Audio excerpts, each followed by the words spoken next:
Olá, essa é a primeira aula do curso da biblioteca Math.h da linguagem C. Meu nome é José Ricardo e você está vendo aqui todos os outros integrantes da nossa equipe.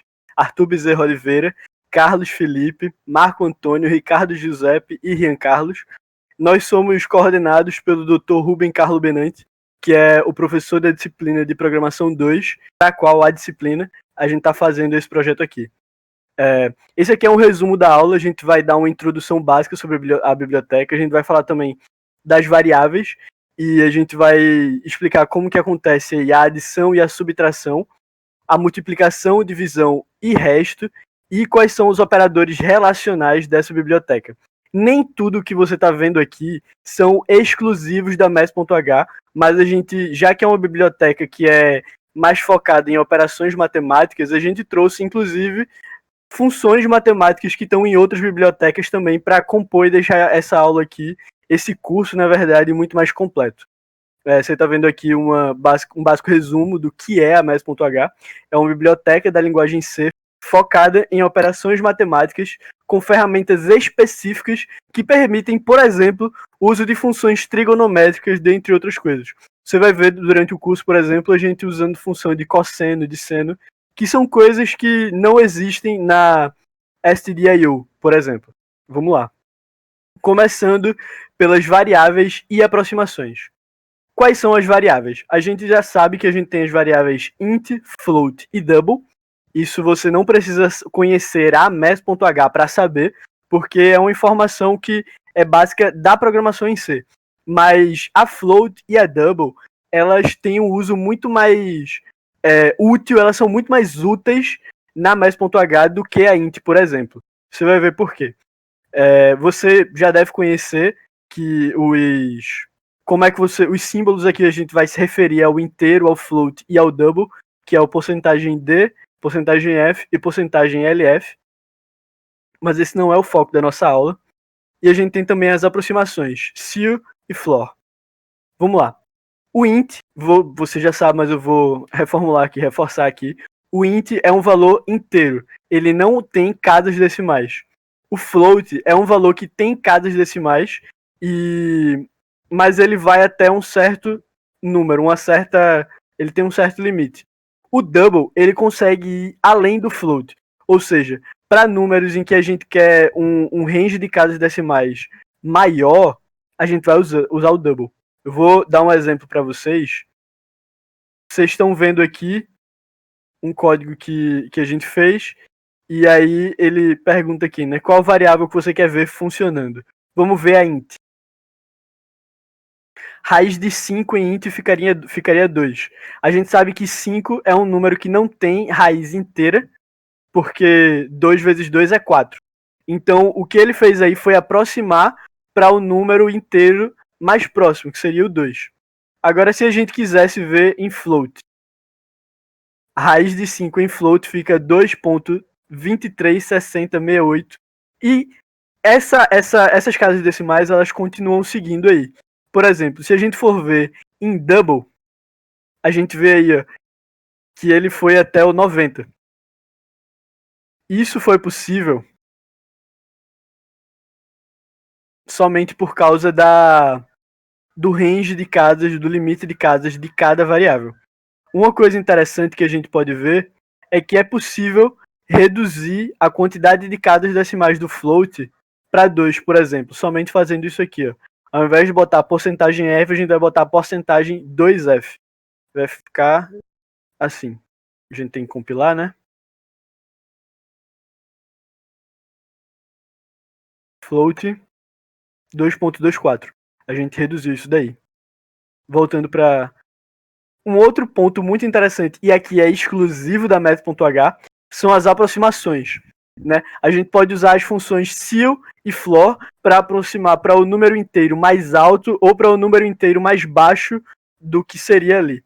O ceil, ele vai para o número inteiro mais alto, porque ceil que faz referência a teto em inglês e floor que faz referência a chão. Vamos lá, vamos para o código para ver como isso funciona.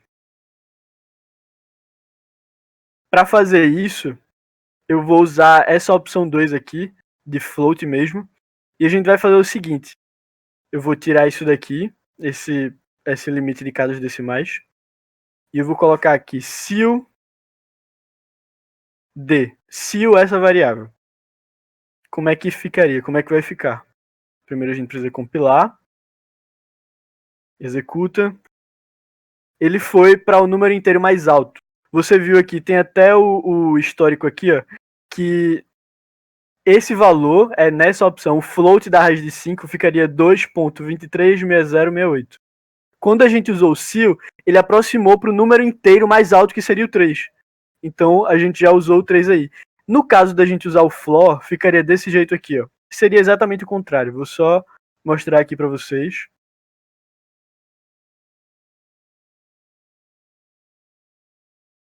Compilar.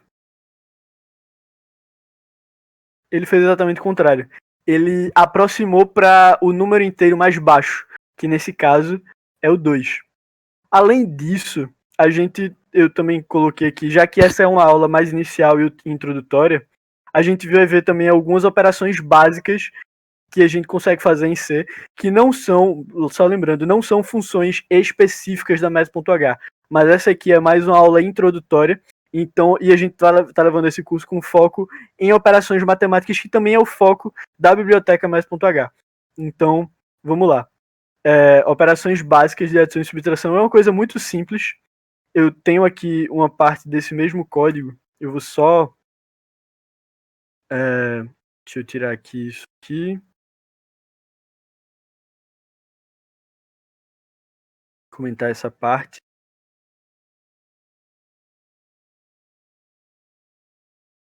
Certo.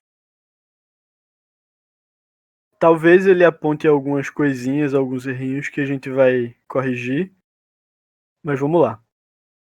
Mas basicamente, para a gente fazer uso de operações, para a gente realizar operações básicas em C, a gente vai usar o mais e o menos, que é o que a gente está acostumado, a gente aprendeu na escola. E é só aqui, ó, A igual B mais C, A igual B menos C, é uma coisa extremamente simples. Vamos compilar esse código. Deu uns errinhos aí, mas é só porque... Ih, peraí. Mas é só porque tem as variáveis ali que a gente não usou e elas continuam aqui. Vamos comentar elas.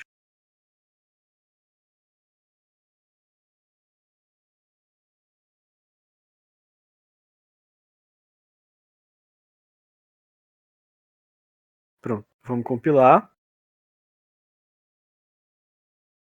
E aí ele fica assim. Vamos lá, vamos somar dois números.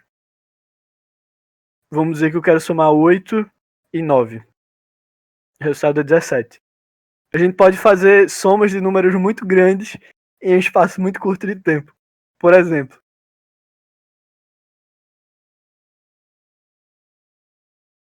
eu não sei exatamente qual foi o número que eu coloquei aí, mas eu precisaria pensar um pouquinho. Por mais que seja uma soma simples, eu ia precisar pelo menos botar no caderno para eu não esquecer de para onde eu estou indo. Eu acredito que não seria uma coisa simples fazer isso de cabeça. Vamos lá, no caso da gente subtrair um número. Eu quero subtrair 10 menos 8. 2. E a mesma coisa para números grandes. Isso facilita muito porque a gente está usando o processamento do computador. Tá aí o resultado. Então, a gente continua vendo aí algumas outras operações básicas, mas dessa vez com o nosso amigo Arthur, que vai continuar dando seguimento aí à aula. Olá, eu sou o Arthur Bezerra Oliveira. Vou continuar a explicação que José Ricardo vinha dando, falando agora um pouco sobre operações básicas, agora entrando na parte da multiplicação, da divisão e do resto. Então, agora passando um pouquinho para o nosso código. Eu vou primeiro executar, depois a gente vai ver a estrutura para poder ver direitinho quais são esses operadorzinhos que a gente usa para fazer cada operação. Então, executando primeiro, você deseja realizar alguma operação de divisão ou multiplicação com dois valores? Sim. Beleza? Digite o primeiro valor, 8. No segundo valor, 3. Você deseja multiplicar ou dividir? Você deseja o resto da divisão apenas, ou você deseja dividir e ter o resto? Eu quero multiplicar por enquanto. Então, só um. Multipliquei 8 vezes 3, 24. Ok, perfeito. Então, está funcionando até agora. Desejo fazer assim, a operação com 2 valores, colocar 7 e 6. Eu vou multiplicar novamente, só para conferir. 42. Temos já uma confirmação de que está funcionando. Vamos lá, desejo sim. Digite o primeiro valor. Vamos colocar 18. E o segundo valor, 9. Agora vamos fazer uma divisão. Perfeito. Vamos lá, colocar. O resultado da divisão é 2, porque 18 dividido por 9 é 2. Perfeito. Agora, vamos tentar fazer uma divisão não exata. Vamos colocar 13 e 3. Vamos fazer a divisão. O resultado da divisão é 4. Mas aí você para e pensa. 3 vezes 4 é 12. Onde é que foi parar esse 1? Quando a gente não tem uma divisão exata, a gente vai encontrar um resto nessa divisão. Mas, como a gente está trabalhando com valores inteiros, e essa operação de divisão não tem nenhum valor float, nenhum valor flutuante para poder ajudar a gente, esse resto é simplesmente ignorado e o valor é arredondado para o mais baixo, nesse caso, o 4. Então, como a gente faria para conseguir o resto de uma divisão, nesse caso? Vamos lá? Vamos fazer aqui o resto, repetir a operação 13 e valor 3. Agora vamos pedir uma divisão com o resto para ver o que acontece. Olha, divisão com o resto. A divisão, 13 dividido por 3 dá 4 e o resto 1. Ó, aqui a gente já tem o nosso resto. Agora a gente vai descobrir como a gente consegue adquirir esses valores. Abrindo aqui o nosso código, a nossa caixinha de Pandora. Chegamos aqui. Chegamos na parte da multiplicação primeiro. Toda vez que você tiver um valor que você quer multiplicar por outro, você deve colocar um asterisco entre eles. Por exemplo, 4 asterisco 3 é a mesma coisa que 4 vezes 3. Logo, o resultado é 12. Quando você quer fazer uma divisão entre dois valores, você pega e coloca uma barra. Então, temos 4 barra 2 é a mesma coisa que 4 dividido por 2. E 4 dividido por 2 é 2. Agora, se você tem uma divisão não exata, ou mesmo uma divisão exata, você pode fazer o seguinte para conseguir o resto. Primeiro, você pega os dois valores que você quer e coloca esse sinalzinho de porcentagem entre eles. Agora a gente vê, 9 porcentagem 2 é a mesma coisa que você pedir. Pegue 9, divida por 2 e me dê o resto dessa divisão. Então, beleza. 9 dividido por 2 não dá exato, daria 4. E o resto é exatamente esse 1 que vai aparecer. Então, como seria se fosse uma divisão exata? 9 porcentagem 3.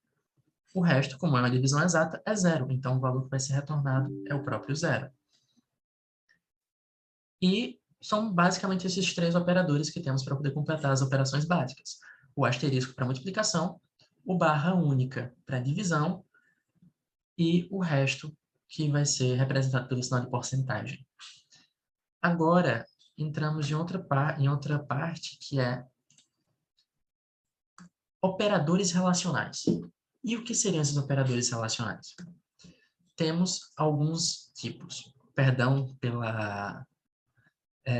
porque a gente acabou invertendo aqui, mas nós temos o menor que a gente vai relacionar aqui em x, o maior que, o igual a, quando você tem dois sinais de igual, quer dizer que você está igualando dois valores, e quando você tem uma exclamação e um igual, você está dizendo que eles seriam diferentes, ok? Vai dar para entender melhor quando a gente vir no código. Ok, então, vamos lá. Olhando aqui no código, nós vamos ver o seguinte. Nós vamos pegar dois valores, um valor A e um valor B, e vamos comparar. Se A for menor do que B, ele vai exibir A é menor que B. Do mesmo jeito, A maior do que B, ele vai mostrar A é maior do que B. Se A for igual, tá vendo? Igual, igual. Se A for igual a B, ele vai mostrar A é igual a B. Agora, se tiver um A diferente de B, ele vai mostrar a mensagem A é diferente de B. Então, vamos ver se isso aqui realmente funciona. Vamos executar o nosso código. Nós queremos fazer alguma operação de divisão ou multiplicação? Não. Nós queremos comparar dois valores? Agora sim. Então, digite o primeiro valor. Vamos lá. 7. E o segundo valor, 4. Aí aqui já aparece a mensagem. 7 é maior que 4 e 7 é diferente de 4. Perfeito. Então, já temos um operador de maior que funcionando e o operador de diferente funcionando. Agora, vamos ver se o operador de menor que funciona. Temos um valor 5 e um valor 15. Vamos lá. 5 é menor do que 15 e 5 é diferente de 15. Então, também está funcionando perfeitamente. Agora vamos para o último caso, que seria se dois valores fossem iguais. Então, vamos lá. Primeiro valor 10, segundo valor 10. 10 é igual a 10. Então, já temos a confirmação de que está funcionando. E uma coisa interessante, que nessas duas primeiras mensagens que estavam aparecendo, já estava vindo com um valor é diferente do outro. E agora, no final, só apareceu uma mensagem. Porque, como não tem essa comparação de um ser maior do que o outro, os dois têm o mesmo valor, não tem necessidade de aparecer diferente, porque eles realmente não são diferentes. E tem um caso interessante, de que esses operadores não são necessariamente utilizados apenas para realizar operações matemáticas, mas também para poder construir, por exemplo, uma estrutura de pergunta e resposta, como eu construí aqui. Eu pedi de início para você dizer se você gostaria de fazer uma divisão e uma multiplicação ou não. Aí, se você responder sim, não existe nenhuma condição específica, ele vai seguir normalmente com o código. Agora, se você digitar não, aí ele vai comparar. O não é o valor 2 que você escreveu. Então, o valor 2 vai ser atribuído a essa variável ANS, e então você vai ver, ANS agora é igual a 2. Então, 2, que no caso seria o ANS, é igual a 2? É. Então, a gente já não vai seguir para essa parte do código em que a gente vai ter a divisão e a multiplicação. A gente vai entrar nessa condição de ANS ser igual a 2, que é a estrutura de comparação. Então, perfeito. Aí chega a pergunta, você deseja comparar dois valores? Digite um para sim e 2 para não. Se você digitar 1, não vai ter nenhum comparador no código. Então, você pode seguir normalmente. Agora, 2, ele compara aqui.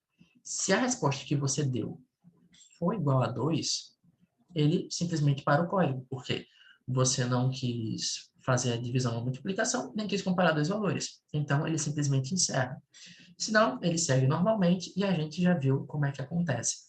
Então, os operadores comparativos, os operadores relacionais, também têm essa função de você poder construir essas estruturas de perguntas e respostas, que é muito interessante de se utilizar.